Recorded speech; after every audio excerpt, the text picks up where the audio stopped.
Take your CJ7 all the way to 11. Jeepin' with cool guy. Next plan of action, let's get the computer or the ECM or whatever that thing is that was on top of the heater box out. This is basically the main emissions control module wiring that comes in through here. This is just two 5/16 screws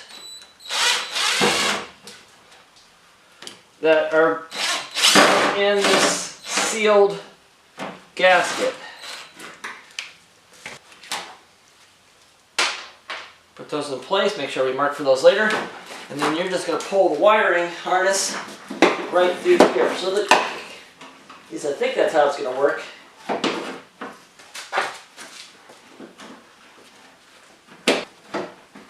Little by little.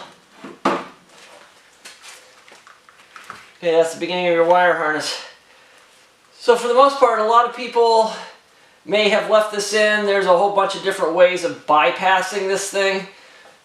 People talk about it to no end, whether you want to make your emissions control better or not.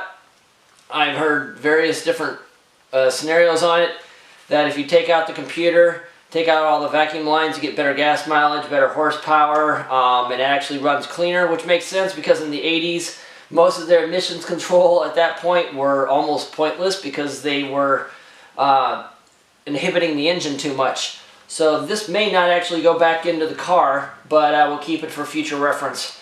The interesting thing will be unwinding this whole wiring harness and seeing where all this stuff goes and what the previous owner did or did not do, and then what I need to fix and recuperate. Well, now we're going to take off the wiring harness. I've gone through and I've labeled everything. I don't know what most of the stuff is, but I'm just taping it and I'm taking pictures of everything. And I'm going to take the whole wiring harness off. I'll show you a couple of them, but I mean everybody's wiring harness is different, so for me to go through and show you exactly what I'm doing really doesn't help anybody out. It takes up too much time. Let's start with this side.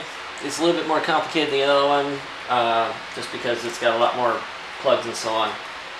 I don't know if these are all original or not. I'm assuming that some of this stuff is, like the distributor plug, maybe the coil line, oil pressure sensor.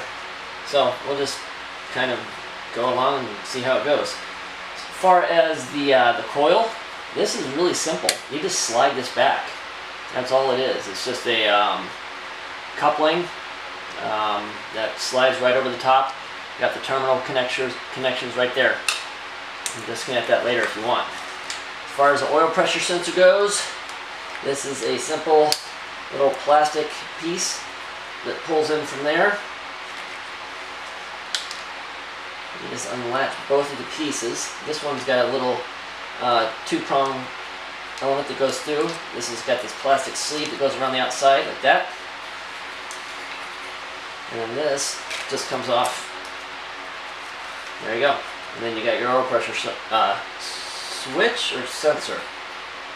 Actually, this is probably the oil pressure switch, because this was the sensor, the manual one, which I'm going to replace with the electric one. Distributor plug, pretty simple. These brackets have already broken off, as you can tell. I've only got one left that even holds up, so I'm going to need a pair of screwdriver to get that undone.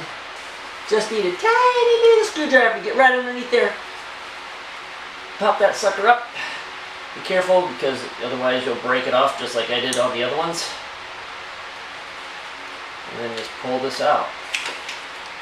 There you go, easy peasy. Got that done, got that done. Now we gotta do the grounds. That's a socket head. And then we need to do the alternator wire. It's simply a screwed into the back and a plug. And that's pretty much all the pieces on this side. Right, I'm gonna turn you loose. Good luck with your wiring harness.